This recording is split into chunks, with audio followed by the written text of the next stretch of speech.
इस वीडियो के माध्यम से आज हम आप लोगों को बिहार बोर्ड वर्ग 9वीं प्रश्नावली 2.1 का प्रश्न संख्या 1 से बताने वाले हैं। तो चलिए इन प्रश्नों को समझते हैं हम अपने कॉपी में। तो यहाँ पर देखिए अध्याय 2 प्रश्नावली 2.1 और वर्ग है 9वीं।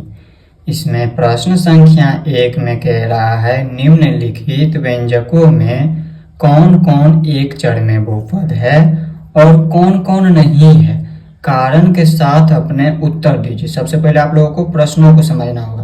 प्रश्न अगर समझ लेते हैं तो इसे हल करने में आसानी होगी। तो चलिए सबसे पहले हम प्रश्न को समझते हैं। प्रश्न में कह क्या रहा है, तो प्रश्न में कह रहा है निम्नलिखित व्यंजकों में कौन कौन एक चर में बहुपद है और कौन कौन नहीं है। जितना भी व्यंजक दिया है, पहला नंबर, दूसरा नंबर, इसी तरह से तीसरा, चौथा और पांचवी नंबर, जितना भी व्यंजक दिया है उसमें आप लोगों को बताना है। इसमें से जैसे पहला नंबर है, दूसरा नंबर है, इसमें से कौन सा एक चर में बहुपद है और कौन सा नहीं है। आगे कह रहा है कारण के साथ अपने उत्तर दीजिए। तो यहाँ पर प्रश्न में आगे क्या कह रहा है, कारण के साथ। अगर यहाँ पर देखिए, अगर यह व्यंजक जो है एक चर में बहुपद है तो यह क्यों है एक चर में बहुपद, इसका कारण देना है। और अगर यह नहीं है तो क्यों नहीं है, इसका भी आप लोगों को कारण के साथ उत्तर देना है। तो सबसे पहले इसके लिए हमें समझना होगा चर क्या होता है। यहाँ पर देखिए दिया है चर। अब चर क्या होता है सबसे पहले तो हमें ये समझना होगा। तो देखिए चर क्या होता है, अचर क्या होता है, बहुपद क्या होता है, बीज व्यंजक क्या होता है, इन सभी के बारे में हमने आपको इंट्रोडक्शन वाले वीडियो में सब कुछ बता दिया है। अगर आप लोग उस वीडियो को नहीं देखे हैं तो इस वीडियो के डिस्क्रिप्शन में उस वीडियो का लिंक दे देंगे, उस वीडियो को आप लोग जाकर देख सकते हैं। तो चलिए थोड़ा सा हम चर के बारे में समझ लेते हैं। चर क्या होता है, तो आप लोगों को याद रखना है जिसका मान जरूरत या आवश्यकता के अनुसार बदलते रहता है उसे हम चर कहते हैं। जैसे उदाहरण से समझ लीजिए, जिसका मान जरूरत या आवश्यकता के अनुसार बदलते रहता है। जैसे मान लीजिए यहाँ पर दिया है ए से लेके जितना भी A to Z जितना भी यहाँ पर अक्षर दिया है वो सभी चर कहलाते हैं। क्योंकि यहाँ पर क्या होता है, ए से लेके जेड तक इसका मान हमें नहीं पता रहता और इसका मान हम निकालते हैं, और जिसका मान हमें ना मालूम हो वो हमारा चर कहलाते हैं। जैसे मान लीजिए ज्यादातर हम क्या करते हैं, चर हम एक्स वाई जेड मानते हैं। ज्यादातर हम किसको चर मानते हैं, एक्स वाई जेड को। किसी प्रश्न में भी हम अगर नहीं दिया रहता है कुछ भी मान तो उसको हम क्या करते हैं, एक्स मान लेते हैं। बाद में जाकर के एक्स का मान निकलता है, तो किसी प्रश्न में एक्स का मान 2 निकलता है, तो किसी में 3 निकलता है, तो किसी में 5 निकलता है। यानी कि चर का मान क्या होता है, बदलते रहता है, और जिसका मान बदलते रहता है वही क्या कहलाता है, चर कहलाता है। इस बात को आप लोग हमेशा याद रखिएगा। तो चर के बारे में आप लोग समझ गए होंगे। जैसे यहाँ पर देखिए, इसमें जो है पहला व्यंजक दिया है तो एक्स है, यहाँ पर भी एक्स है, तो एक्स क्या होता है, चर होता है। तो ये सभी जितना भी एक्स है ये चर है। ठीक इसी प्रकार यहाँ पर देखिए दूसरा व्यंजक वाई, देखिए क्या है, वाई भी क्या है, चर है। तो आप लोग चर के बारे में समझ गए। अब हम समझते हैं इससे आगे यहाँ पर बहुपद के बारे में। अब बहुपद क्या होता है, तो बहुपद का परिभाषा आप लोगों को याद रखना है, वैसे बीज व्यंजक जिसमें चर की घात एक पूर्ण संख्या हो। वैसे बीज व्यंजक जिसमें चर की घात, चर क्या होता है तो हमने अभी बताया। जैसे यहाँ पर देखिए ये जो व्यंजक दिया है, इस व्यंजक में देखिए तो चर की घात, ये जो ऊपर वाली संख्या दिया है तो यही होता है चर की घात। ये ऊपर वाली संख्या को क्या कहते हैं, घात कहते हैं। और ये जो एक्स है ये क्या है, चर है। तो वैसे बीज व्यंजक जैसे ये बीज व्यंजक है तो इसमें चर की घात, ये जो एक्स चर है इसकी घात एक पूर्ण संख्या हो तो हम क्या कहते हैं, इसे बहुपद कहते हैं। तो चर की घात हमेशा याद रखना है, पूर्ण संख्या होगा तभी ये बहुपद कहलाएगा। तो यहाँ पर पूर्ण संख्या का मतलब क्या है, अब पूर्ण संख्या भी आप लोगों को तो पता होना चाहिए। तो ये सभी के बारे में ऐसे आपको बता दिया है इंट्रोडक्शन वाले वीडियो में। पूर्ण संख्या क्या होता है इन सभी के बारे में हमने आपको बता दिया, फिर भी जान लीजिए पूर्ण संख्या क्या होता है। तो गिनती की संख्या में यहाँ पर आप लोगों को याद रखना है गिनती की संख्या होता क्या है। तो गिनती कहाँ से हमें स्टार्ट करते हैं, 1 से। उदाहरण समझ लेते हैं, गिनती 1 से स्टार्ट करते हैं तो 1 2 3 4 इसी तरह से आगे जितना भी संख्याएं हैं वो हम गिनती की संख्या कहलाता है। वो जितना भी संख्या उसे हम गिनती की संख्या कहते हैं। और इसी में अगर हम शून्य को शामिल कर दें, इसके आगे हम अगर शून्य लगा दें और शून्य से हम गिनती करें तो वही हमारा पूर्ण संख्या हो जाता है। गिनती की संख्या में हम अगर शून्य को शामिल कर दें तो वो हमारा पूर्ण संख्या बन जाता है। तो आप लोगों को याद रखना है 0 से आगे जितना भी गिनती कीजिएगा वो सभी हमारा पूर्ण संख्या कहलाता है। और पूर्ण संख्या में हमेशा याद रखिएगा भिन्न के रूप में कभी भी पूर्ण संख्या नहीं होता। जैसे 2/3 ये हमारा पूर्ण संख्या नहीं है, कभी भी भिन्न के रूप में पूर्ण संख्या नहीं होता है। न ही रूट के यहाँ अंदर में होता है, कभी भी रूट में भी पूर्ण संख्या नहीं होता है, न ही दशमलव में पूर्ण संख्या होता है। तो इस बातों को हमेशा आप लोग याद रखिएगा। तो इतना आप लोग समझ गए। तो चलिए अब हम प्रश्न समझते हैं। अब जैसे यहाँ पर देखिए पहला नंबर दिया है, तो क्या यह एक चरीय बहुपद है? अब एक चर बहुपद के होने के लिए हम सबसे पहले क्या करेंगे, देखेंगे कि यहाँ पर ये बहुपद है या नहीं। तो बहुपद होने के लिए क्या होना चाहिए, चर की घात एक पूर्ण संख्या होना चाहिए। जहां भी है, जैसे ये पहला व्यंजक है तो इसमें जहां जहां पे चर है उनकी घात एक पूर्ण संख्या होना चाहिए। और पूर्ण संख्या के बारे में हमने अभी बताया आप लोगों को। तो जैसे देखिए पहला नंबर जो व्यंजक दिया है इसमें देखिए चर की घात, ये जो चर है x, इनकी घात देखें तो ये एक पूर्ण संख्या है 2। इसी प्रकार से देखें तो यहाँ पर भी चर है x और इनकी भी घात देखें तो कुछ भी नहीं, इसका मतलब 1 है इनके ऊपर घात। तो ये जो घात है ये भी क्या एक पूर्ण संख्या है। तो यहाँ पर इनका भी घात पूर्ण संख्या और इनका भी घात पूर्ण संख्या, तो ये हमारा बहुपद कहलाएगा। तो ये हमारा एक बहुपद है। अब क्या यह एक चर ये बहुपद है, तो एक चर ये बहुपद होने के लिए क्या होना चाहिए, चर यहाँ पर जो दिया हुआ है वो एक ही चर होना चाहिए इसमें। जैसे यहाँ पर देखिए इसमें उदाहरण से समझाते हैं। जैसे मान लीजिए पहला दिया है यहाँ पर x की घात 2 प्लस में x प्लस 2। जैसे यहाँ पर देखिए तो इसमें चर एक ही है, यहाँ पर सिर्फ x है चर। इसी तरह से यहाँ पर दूसरा देखें तो यहाँ पर मान लेते हैं x की घात 3 प्लस में x की घात 2 इंटू वाई प्लस 3, प्लस में मान लेते हैं ये 3 है। और इसी तरह से तीसरा हम उदाहरण से मान लेते हैं। जैसे मान लीजिए यहाँ पर दिया x की घात 5 प्लस में y की घात 2 प्लस में t की घात या फिर z की घात, मान लीजिए कुछ भी ले सकते हैं, अक्षर हमने जितना भी है a से z तक कुछ भी ले सकते हैं। जैसे मान लीजिए z ले लीजिए, z की घात 10। तो यहाँ पर देखिए इसमें यहाँ पर चर कितना है, x अलग है, दूसरा y है और तीसरा z है। तो इसमें 3 चर है, 3 चर वाले को हम क्या कहते हैं, 3 चर ही कहते हैं। इसी तरह से यहाँ पर इसमें देखें तो x और दूसरा चर y है, इसको हम द्विचर्य कहते हैं। और इसमें देखें तो यहाँ पर एक ही चर है x और यहाँ पर भी x। इसमें चर देखना है, जहाँ पर चर क्या है मिलता जुलता है, यहाँ पर x ही है, यहाँ पर भी x और यहाँ पर भी x। तो ये हमारा एक चर ही हो गया। एक चर वाले को हम क्या कहते हैं, एक चर ये कहते हैं, 2 चर वाले को हम द्विचर्य कहते हैं और 3 चर वाले को हम तीन चर ये कहते हैं। तो इतना आप लोग समझ गए। अब देखिए इसमें यहाँ पर सिर्फ एक ही चर है x, यहाँ पर सिर्फ एक ही चर x है। और बहुपद के बारे में हमने आपको अभी बता दिया, जिनकी चर की घात एक पूर्ण संख्या है वो हमारा बहुपद कहलाते हैं। तो ये हमारा एक चर ये बहुपद है। यहाँ पर हम क्या कहेंगे, यह एक चरीय बहुपद है, एक चरीय बहुपद है।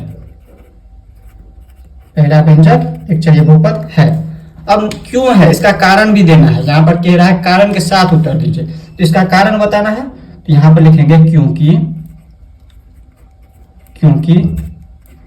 ये जो चर दिया है एक चरीय बहुपद है, तो इनकी चर जो दिया हुआ है इनकी चर की घात एक पूर्ण संख्या, इसीलिए हमारा एक चरीय बहुपद है। तो यहाँ पर लिखेंगे क्योंकि चर x की घात, चर x की घात एक पूर्ण संख्या है, एक पूर्ण संख्या है। यही हो गया इसका कारण। अब इसी तरह से यहाँ पर देखिए दूसरा व्यंजक है। अब देखिए इसको भी हल करेंगे इसी तरह से। तो दूसरा व्यंजक में भी बताना है क्या यह एक चरीय बहुपद है, और है तो क्यों है, इसका कारण भी देना है। तो यहाँ पर देखिए ये भी क्या है, एक चर है। यहाँ पर देखिए इसमें एक ही चर y है और चर की घात एक पूर्ण संख्या होता है तब वो हमारा बहुपद कहलाता है। तो चर की घात देखना, अचर की घात नहीं देखना है। अभी ये संख्या जो है ये अचर है, ये संख्या में और रूट में लगा तो ये हमारा अचर है। और अचर की घात हमेशा कभी भी नहीं देखना है, याद रखिएगा, हमेशा चर की घात देखना है। तो चर y की घात एक पूर्ण संख्या है तो ये हमारा बहुपद है। और चर इसमें कितना है, एक ही चर y है, सिर्फ y है, ये एक ही चर है, तो हम इसे क्या कहेंगे, एक चरीय बहुपद है। तो यहाँ पर सबसे पहले लिख देंगे यह एक चरीय बहुपद है, यह एक चरीय बहुपद है। अब क्यों है, कारण भी देना है। तो लिखेंगे कारण में क्योंकि, वही सेम चीज लिख देंगे जो इसमें लिखे, क्योंकि चर y, चर क्या है y की घात एक पूर्ण संख्या है,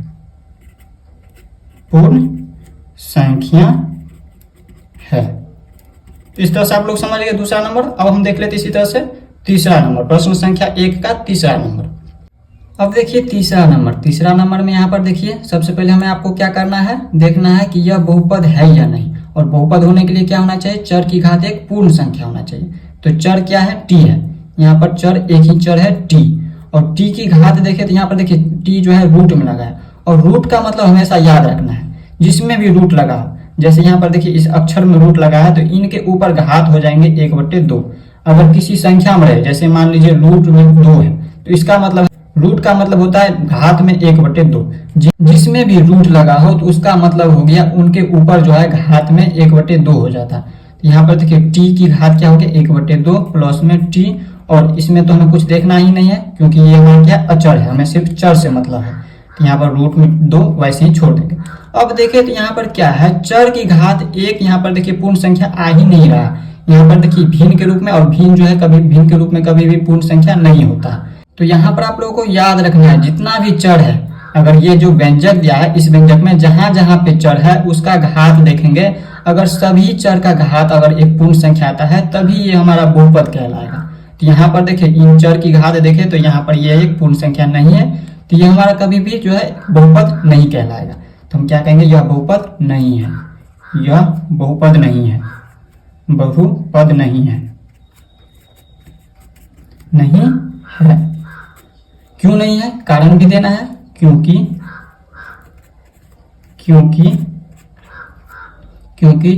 चर क्या है, चर t की घात एक पूर्ण संख्या नहीं है, पूर्ण संख्या नहीं है, नहीं है। तो इस तरह से आप लोग समझ गए तीसरा नंबर। अब इसी तरह से यहाँ पर देखिए चौथा नंबर व्यंजक। अब देखिए इसमें देखिए तो इसको भी सबसे पहले हल कर लेते हैं y प्लस में, और देखिए हमने आपको बताया हुआ है एक सर्व समीकरण है या फिर इसे सूत्र भी बोल सकते हैं। तो यहाँ पर देखिए अगर दिया a की घात माइनस में m, तो इसको हम लिखते हैं 1/में a की घात m, यानी कि यहाँ पर देखिए माइनस में है तो ये नीचे गया तो ये प्लस में हो गया। ठीक इसी प्रकार इसमें उल्टा है, यहाँ पर देखिए इस तरह से दिया है, इस तरह से ये दिया हुआ है और इसको हम इस तरह से लिखेंगे तो यहाँ पर देखिए ये क्या हो जाएगा, a की घात, सॉरी a की जगह पे इसमें y की घात क्या हो जाएंगे, ये जो 2 है ये प्लस में तो ये ऊपर जाएंगे तो ये माइनस में हो जाएंगे 2, ये माइनस में 2 हो जाएंगे, क्योंकि यहाँ पर हमने आपको एक सूत्र या फिर बोलिए सर्व समीकरण ये हमने आपको क्लास 8 में पढ़ाया हुआ है। तो यहाँ पर देखिए ये क्या हो गया, y की घात माइनस में 2। अब हमें ये सबसे पहले पहचानना होगा यह बहुपद है या नहीं। तो बहुपद होने के लिए चर की घात एक पूर्ण संख्या होना चाहिए। तो चर की घात पूर्ण संख्या देखिए है कि नहीं, तो यहाँ पर देखिए तो चर है y और इनके ऊपर कुछ भी नहीं है, इसका मतलब घात 1 है, और घात 1 क्या है, पूर्ण संख्या है। इसी तरह से अब दूसरा चर देखिए यहाँ पर भी है y, और यहाँ पर देखिए y जो चर है इनमें देखिए तो यहाँ पर इनकी घात 1 यहाँ पर पूर्ण संख्या आ ही नहीं रहा है। यहाँ पर देखिए पूर्ण संख्या कभी भी माइनस में नहीं होता है, तो यहाँ पर ये माइनस में लगा है तो ये पूर्ण संख्या नहीं होगा। अगर ये प्लस में होता तो पूर्ण संख्या होता, और ये माइनस में कभी भी पूर्ण संख्या नहीं होता है। तो यहाँ पर यह भी क्या है, बहुपद नहीं है, यह बहुपद नहीं है, बहुपद नहीं है, नहीं है। क्यों नहीं है, कारण भी देना है, अगर है तो क्यों है और नहीं है तो क्यों नहीं है। ये नहीं है तो क्यों नहीं है, कारण देना है, तो कारण लिखेंगे क्योंकि चर क्या है, y है, y की घात पूर्ण संख्या नहीं है। ये जो -2 है ये पूर्ण संख्या नहीं है, तो हम लिखेंगे चर की घात, चर क्या है, y है, तो y की घात एक पूर्ण संख्या नहीं है, एक पूर्ण संख्या नहीं है, नहीं है। तो इस तरह से आप लोग चौथा नंबर भी देख लिया। अब देख लेते हैं पांचवी नंबर। अब देखिए यहाँ पे पांचवी नंबर क्या दिया है, यहाँ पर देखिए ये बहुपद है या नहीं। तो बहुपद होने के लिए क्या होना चाहिए, चर की घात एक पूर्ण संख्या होना चाहिए। तो देखिए यहाँ पर ये जो चर है इनकी घात एक पूर्ण संख्या है। इसी तरह से दूसरा चर देखिए y, तो y की घात देखिए 3, ये भी एक पूर्ण संख्या है। और यहाँ पर देखिए तीसरा चर t, इनकी भी घात क्या है, एक पूर्ण संख्या है। तो ये बहुपद तो है, बहुपद है। क्या यह एक चरीय बहुपद है, तो एक चरीय बहुपद इसमें तो कभी भी नहीं हो सकता है, क्योंकि यहाँ पर इसमें देखें तो तीनों अलग अलग चर है। इसमें पहला चर है x, दूसरा चर है y और तीसरा चर है t। तो तीनों क्या है, अलग अलग चर है। इसमें टोटल 3 चर है, तो ये एक चरीय बहुपद कभी भी नहीं होगा। ये बहुपद है परंतु एक चरीय बहुपद नहीं है। इसमें हम क्या लिखेंगे, यह एक चरीय बहुपद नहीं है, बहुपद है लेकिन एक चरीय बहुपद नहीं है। यहाँ पे लिखेंगे यह एक चरीय बहुपद नहीं है, बहुपद नहीं है, नहीं है। क्योंकि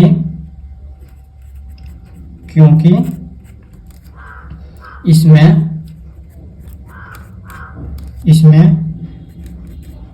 3 चर x, दूसरा y और तीसरा t है। इसमें कितना चर है, 3 चर है x, y, t। तो हम इसे कहेंगे अतः यह 3 चरीय बहुपद है। इसे कहेंगे हम 3 चरीय बहुपद है, चरीय बहुपद है, बहुपद है। तो इस तरह से आप लोग प्रश्न संख्या 1 को देख लिया। अब हम देख लेते हैं प्रश्न संख्या 2 को। अब देखिए इसी तरह से प्रश्न संख्या 2 में कह रहा है निम्नलिखित में से प्रत्येक में x की घात 2 पढ़िए इसे, या फिर x स्क्वायर पढ़िए। तो हम इसे कहेंगे x स्क्वायर का गुणांक लिखिए। यहाँ पर इसे हम इस तरह से भी पढ़ सकते हैं x की घात 2। तो इसका गुणांक, यहाँ पर जिसका भी गुणांक पूछे तो उसमें जैसे यहाँ पर देखिए पहला नंबर दिया है 2 प्लस x की घात 2 प्लस में x, तो इसमें x की घात 2 का गुणांक पूछ रहा है, इसका गुणांक पूछ रहा है। इसका गुणांक पूछे तो इसमें आप लोगों को याद रखना है इसमें पद कितना है। पद के बारे में हमने आपको बताया हुआ है पिछले वीडियो में।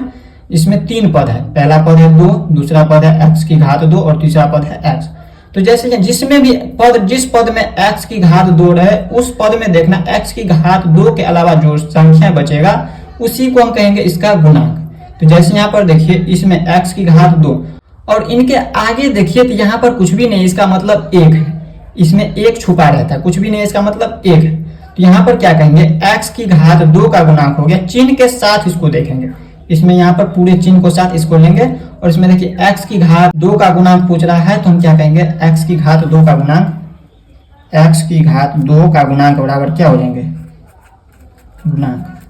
गुणांक बराबर हो जाएगा। यहाँ पर आप लोगों को याद रखना है जिसका भी गुणांक पूछे उनको छोड़ करके बाकी उस पद में देखना है। जैसे यहाँ पर देखिए इस पद में लेंगे x की घात 2 है, इस पद में x की घात 2 को छोड़ देंगे, बाकी जो बचा वही हो जाएगा इसका गुणांक। जैसे इसमें बच जाता है कितना, 1 बच जाता है, कुछ भी नहीं, इसका मतलब 1 है। और 1 क्या चिन्ह है, प्लस में या माइनस में। तो देखिए इनके आगे चिन्ह लगा है प्लस का, तो ये हमारा प्लस में है। तो यहाँ पर हम कहेंगे डायरेक्ट लिखेंगे 1, x की घात 2 का गुणांक हो गया 1, या फिर इसी को हम पढ़ सकते हैं x स्क्वायर का गुणांक 1। इसी तरह से यहाँ पर देखिए दूसरा नंबर में भी इसी तरह से बताना है क्या, x स्क्वायर का गुणांक, यानी कि x की घात 2 का गुणांक। इसमें देखिए 3 पद है, पहला पद, दूसरा पद और तीसरा पद। इसमें भी हम क्या करेंगे चिन्ह के साथ लेंगे, पूरा इस चिन्ह में देखेंगे, पूरा चिन्ह देख लीजिए। और इसमें हम क्या करेंगे जिसका भी गुणांक पूछ रहा है, जैसे यहाँ पर किसका गुणांक पूछ रहा है, कह रहा है x स्क्वायर का गुणांक, यानी कि x की घात 2 का गुणांक। इसका गुणांक क्या होगा, तो इनके आगे देखिए कुछ भी नहीं, इसका मतलब 1 छुपा हुआ है।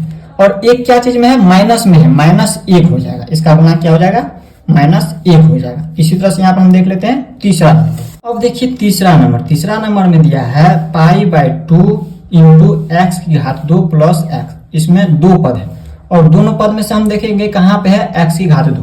तो पहला पद में है यहाँ पर x की घात 2, तो इसको हम क्या करेंगे ढक देंगे। जिसका भी गुणांक पूछे, अगर इसी में पूछता x का गुणांक तो x का गुणांक x के आगे कुछ भी नहीं, इसका मतलब 1 है तो 1 होता। लेकिन इसमें पूछ रहा है x की घात 2 का गुणांक, तो देखिए यहाँ पर x की घात 2 इस पद में है, तो इस पद में x की घात 2 है तो इसको क्या करेंगे ढक देंगे। और जो बच गया उसको हम क्या करेंगे लिख देंगे, वही हो जाएगा इसका गुणांक। तो यहाँ पर देखिए x की घात 2 का गुणांक हो जाएगा, x की घात 2 का गुणांक बराबर क्या हो जाएंगे, तो यहाँ पर π/2 हो जाएगा। तो यहाँ पर लिखेंगे π/2। अब देखिए यहाँ पर 4 नंबर, प्रश्न संख्या 2 का 4 नंबर में क्या कह रहा है। इसमें कह रहा है x की घात 2 का गुणांक इसमें भी लिखना है। इसमें देखिए तो इसमें कहीं भी x की घात 2 लिखा ही नहीं है। जब नहीं लिखा है तो हम क्या इसमें इस तरह से लिख सकते हैं, माइनस में लिखे या फिर प्लस में लिखे, 0x की घात 2, इस तरह से इसको हम लिख सकते हैं। अब कहिएगा ये हमने क्यों लिख दिया अपना मन से, तो देखिए अगर हम 0 से हम किसी भी संख्या में गुना करें या किसी भी अक्षर में गुना करें तो वो हमेशा 0 ही होता है। यदि 0 को हम x की घात 2 से गुना करें तो वो 0 के बराबर ही आ जाएगा। तो हम इसको यहाँ पर देखिए इसका गुणांक लाने के लिए हमने क्या किया है, लिख दिया 0x की घात 2। अब हमें क्या करना है, यहाँ पर x की घात 2 लिख दिया है। यहाँ पर जब इसका गुणांक अब क्या हो जाएगा, इसके आगे क्या लिखा है, शून्य लगा, और शून्य यहाँ पर प्लस में रहे या माइनस में रहे, शून्य हमेशा शून्य ही होता है। शून्य ना ही निगेटिव है ना ही पॉजिटिव है, यानी कि न ही ये धनात्मक है और न ही ये ऋणात्मक है। तो हम डायरेक्ट लिख देंगे इसका गुणांक, x की घात 2 का गुणांक इसमें नहीं दिया था तो हमने अपने मन से लिखा था। यहाँ पर हम लिखेंगे, यहाँ पर क्या हो जाएंगे, इनके आगे क्या है, शून्य है, तो यहाँ पर लिख देंगे 0। यही होगा इसका आंसर। तो इस तरह से आप लोग प्रश्न संख्या 2 को भी देख लिया। अब देख लेते हैं हम प्रश्न संख्या 3 को। अब देखिए प्रश्न संख्या 3 में क्या कह रहा है। प्रश्न संख्या 3 कह रहा है 35 घात के द्विपद का और 100 घात के एकपदी का एक उदाहरण दीजिए। यहाँ पर देखिए प्रश्न को समझिए। प्रश्न में कह रहा है 35 घात वाला जो है एक द्विपद का उदाहरण देना है सबसे पहले, और इसके बाद 100 घात वाले एक पदी का उदाहरण देना है। सिर्फ एक एक ही उदाहरण देना है। जैसे पहला देखिए, पहला हमें क्या करना है, 35 घात वाला, 35 किसी के ऊपर यहाँ पर देखिए 35 लगा दीजिए, और वो हमारा द्विपदी होना चाहिए, यानी कि उसमें दो पद होना चाहिए। अब देखिए चर क्या होते हैं, चर के ऊपर घात लगाना है हमेशा। बहुपद कब होता है, जब चर के ऊपर घात लगता है, और चर के ऊपर घात क्या होना चाहिए, पूर्ण संख्या। तो ये 35 जो है ये पूर्ण संख्या है। तो कोई भी चर ले लीजिए, या y लीजिए, या x लीजिए, t लीजिए, z लिख लीजिए, कुछ भी लिख सकते हैं। ज्यादातर हम क्या करते हैं, x मानते हैं, तो हम यहाँ पर x ले लेते हैं। यहाँ पर ले लिए x, और x के ऊपर यहाँ पर क्या करेंगे, घात कितना होना चाहिए, 35। यहाँ पर लिख देंगे 35, 35 घात वाला कह रहा है, यानी कि यहाँ पर ये जो x है इसके ऊपर लिख दिए 35। और यहाँ पर ये जो हमारा घात वाला द्विपद का उदाहरण कह रहा है, इसमें एक ही पद है, इसमें एक पद और बढ़ा दीजिए। इसमें एक पद अपना मन से कुछ भी लिख सकते हैं, या तो यहाँ पर लिख दीजिए 4, या फिर 2 लिख दीजिए, या फिर 2x यहाँ पर लिख सकते हैं, या फिर 2x की घात 5 लिख सकते हैं, कुछ भी लिख सकते हैं। 35 घात वाला यहाँ पर घात हमेशा क्या होना चाहिए, अधिकतम घात यहाँ पर 35 होना चाहिए। इससे कम घात वाला हमेशा लेंगे एक और पद, 35 से ऊपर घात नहीं होना चाहिए। जैसे यहाँ पर हम लिख देते 4x की घात 36, तो ये हमारा गलत हो जाता है, क्योंकि यहाँ पर अधिकतम घात हमेशा देखा जाता है, अधिकतम घात वाले पद को लिखते हैं। तो यहाँ पर हम इसमें लिख सकते हैं 4x लिख दीजिए, या 4x की घात 34 लिख सकते हैं, 0 लिख सकते, कुछ भी लिख सकते हैं। पद यहाँ पर देखिए 2 पद हो गया, और इनके ऊपर घात हो गया 35। इस तरह से ये उदाहरण हो गया। इसी तरह से आप कुछ और भी उदाहरण ले सकते हैं। इसमें आप लिख सकते हैं इस तरह से 2 भी लगा सकते हैं, इनके आगे और कुछ संख्या लगा सकते हैं। यहाँ पर 3 लगा दीजिए, 4 लगा दीजिए, कुछ और संख्या भी लगा सकते हैं। तो इस तरह से ये हमारा पहला उदाहरण हो गया इसका। और इसी तरह से अब दूसरा क्या कह रहा है, 100 घात के एक पदी का उदाहरण देना है। ये तो 2 पद वाला था, इसमें 2 पद है, पहला पद और ये दूसरा पद। अब इसी तरह से दूसरा देखिए यहाँ पर कह रहा है 100 घात वाला। अब देखिए कोई भी चर ले लीजिए, चर कुछ भी ले सकते हैं, y लीजिए, x लीजिए, z लीजिए, जो चाहे आप लिख सकते हैं चर। जैसे मान लीजिए यहाँ पर चर ले लेते हैं t, और इनके ऊपर घात कितना होना चाहिए, 100। इनके ऊपर जो घात होना चाहिए वो 100 होना चाहिए।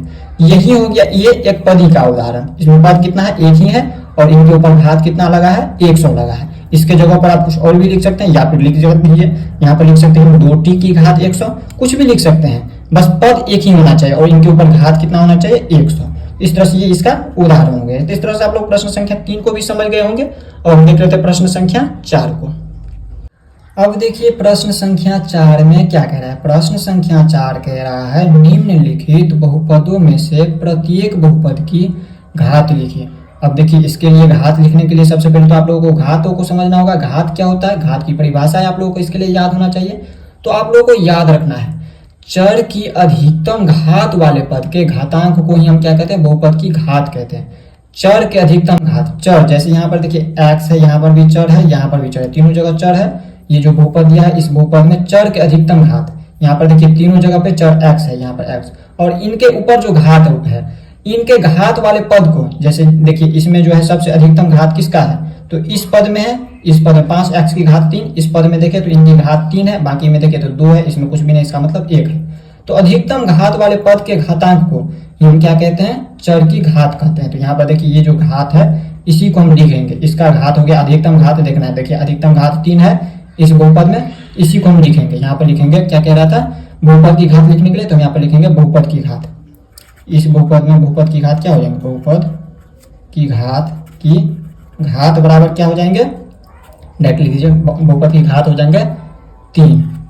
अधिकतम घात हमेशा लिखना है। जैसे यहाँ पर देखिए ये जो हमारा बहुपद दिया है 4 माइनस y की घात 3, तो इसमें अधिकतम घात देखिए तो डायरेक्ट देखिए चर की अधिकतम घात देखा जाता है, तो चर यहाँ पर y है और इनकी घात 3 है, और ये हमारा चर है, तो इसमें तो कुछ जरूरत ही नहीं है देखने की। तो यहाँ पर हम डायरेक्ट कह सकते हैं इसमें भी जो है यहाँ पर इनकी घात हो जाएंगे 3।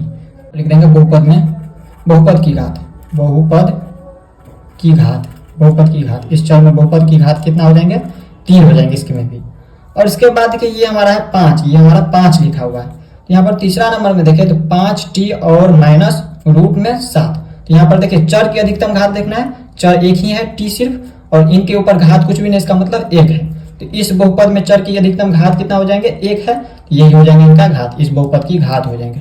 तो इसमें हो जाएंगे बहुपद की घात कितना हो जाएंगे, बहुपद की घात हो जाएंगे 1। अब देखिए इसी तरह से यहाँ पे है 4 नंबर, ये भी एक बहुपद है। अब कहिएगा ये तो हमारा कभी भी बहुपद होना ही नहीं चाहिए, इसमें सिर्फ यहाँ पर अचर पद है। तो यहाँ पर देखिए कुछ भी नहीं है, तो इसके ऊपर हम x की घात 0 लिख सकते हैं, क्योंकि x की घात 0 बराबर 1 होता है। यहाँ पर देखिए 3 को हम क्या लिख सकते हैं, 3 और गुने में 1 बराबर 3 ही आ जाएंगे। तो हमने इसको क्या किया है, चर की घात यहाँ पर x की घात यहाँ पर शून्य लिख दिया। चर क्या है x और इसकी घात अगर शून्य दे दिए तो इससे हमें बहुपद की घात पता चल जाता है। इसमें हम क्या लिख सकते हैं, अचर बहुपद की घात हमेशा आप लोगों को याद रखना है शून्य ही होता है। अचर बहुपद की घात कितना होता है, शून्य होता है। तो देखिए ये हमारा क्या अचर बहुपद है 3 और इसकी घात क्या हो जाएंगे, इस बहुपद की घात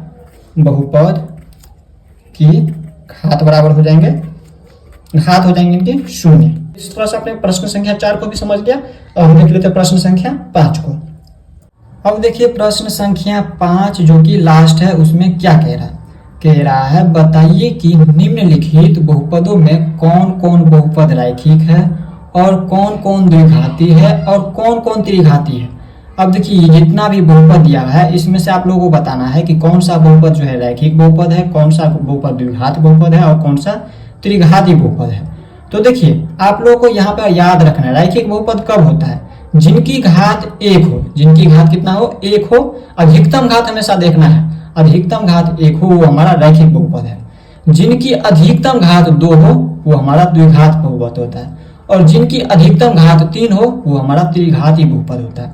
तो इसमें देखिए पहला नंबर ये जो बहुपद है ये कौन सा बहुपद है, तो इनकी अधिकतम घात कितना है, देखिए यहाँ पर देखिए ये जो चर है, चर पर देखिए अधिकतम घात कितना लगा, इस चर में देखे तो 1 है और इसमें देखे तो 2 है। तो इसकी अधिकतम घात कितना है, 2 है। तो चर की अधिकतम घात 2 है यानी कि 2 घात वाले पद को हम क्या कहते हैं, द्विघाती बहुपद कहते हैं। ये हो गया हमारा द्विघाती, ये हमारा द्विघाती बहुपद हो गया। इसी तरह से यहाँ पर देखिए दूसरा नंबर, क्या ये हमारा रैखिक है, द्विघाती या त्रिघाती है। तो देखिए इसका पद देखिए यहाँ पर पहला पद ये दूसरा पद, तो इसमें अधिकतम घात वाले पद देखिए यहाँ पर देखिए ये जो है इसमें 1 है और इसमें 3 है। तो यहाँ पर देखिए यहाँ पर इसकी अधिकतम घात कितना है, 3 है, यानी कि ये त्रिघाती बहुपद हो गया। ये त्रिघाती बहुपद है, त्रिघाती, ये हमारा त्रिघाती का उदाहरण हो गया। इसी तरह से तीसरा नंबर देखिए यहाँ पर दिया y की घात कुछ भी नहीं, इसका मतलब 1 है और प्लस में y की घात 2 है। तो यहाँ पर देखिए हमेशा घात किसका देखना है, चर की। तो चर देखिए यहाँ पर y की घात 2, अधिकतम घात 2 है, तो ये हमारा द्विघात बहुपद का उदाहरण हो गया। ये भी क्या है, सॉरी द्विघात है, द्विघाती, द्विघात या फिर द्विघाती दोनों में से कुछ भी लिख सकते हैं। तो ये हमारा द्विघात बहुपद हो गया। इस तरह से यहाँ पर देखिए 4 नंबर में यहाँ पर दिया है 1 + x, तो इसकी अधिकतम घात 1 है, एक ही चर है x और इसकी अधिकतम घात 1 है, तो ये हमारा रैखिक बहुपद हो गया। इसको हम कहेंगे रैखिक बहुपद, ये हमारा रैखिक बहुपद हो गया। अब देखिए 5 नंबर में यहाँ पर देखिए इनकी अधिकतम घात कितना है, t की यहाँ पर चर देखना है, चर की अधिकतम घात 1 है, तो ये हमारा कौन सा हो गया, ये भी रैखिक बहुपद हो गया। इसको भी कहेंगे रैखिक बहुपद, ये भी हमारा रैखिक बहुपद का उदाहरण हो गया। अब देखिए यहाँ पर 6 नंबर में देखिए तो यहाँ पर एक ही चर है और पद भी एक ही है इसमें। तो यहाँ पर देखिए ये इसमें देखिए ये जो चर दिया है r और इनकी घात कितना है, 2 है, तो 2 घात वाले पद को हम कहते हैं द्विघाती बहुपद। ये हमारा द्विघाती हो गया, द्विघाती, या फिर इसे हम द्विघात भी बोल सकते हैं। अब देखिए यहाँ पर है लास्ट जो कि 7 नंबर है, यहाँ पर दिया 7x की घात 3। तो देखिए जिनकी घात 3 वो हमारा त्रिघाती बहुपद होता है, तो ये हमारा हो गया त्रिघाती, ये हमारा त्रिघात या फिर बोल सकते हैं त्रिघाती बहुपद। तो इस तरह से हमने प्रश्नावली 2.1 को खत्म कर दिया है। नेक्स्ट वीडियो में हम लोग इनसे आगे देखेंगे। तो मिलते हैं नेक्स्ट वीडियो में। जय हिंद।